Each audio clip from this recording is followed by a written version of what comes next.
6.5 years ago, this is where we lost the very talented singer and actress, Whitney Houston. Whitney passed in her hotel room, Beverly Hilton, February of 2012.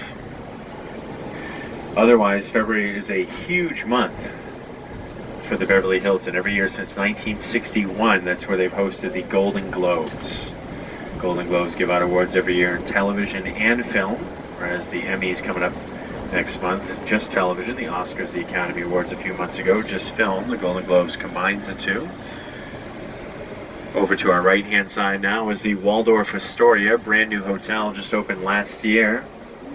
And of course, the famous Waldorf Astoria is in New York. The original was built in the 1890s, and then they knocked it down in the early 20s to make way for the World Trade Center.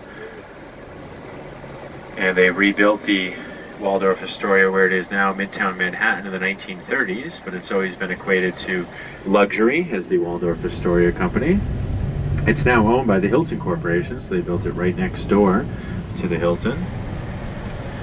We're now turning left onto Santa Monica Boulevard. Eventually this is going to take us into West Hollywood, which is famous for its nightlife. But first it'll take us past part of downtown Beverly Hills, which is famous for its expensive designer shopping. So everything over to our right for the next several blocks is part of downtown Beverly Hills.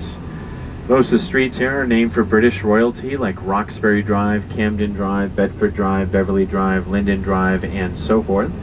But the most famous, the most luxurious, the most expensive street down here is, of course, Rodeo Drive, which we'll cross over in just a couple minutes. I mentioned we're not allowed to drive down Rodeo, and that's true of most of these streets here. We're not allowed to drive down most of the side streets.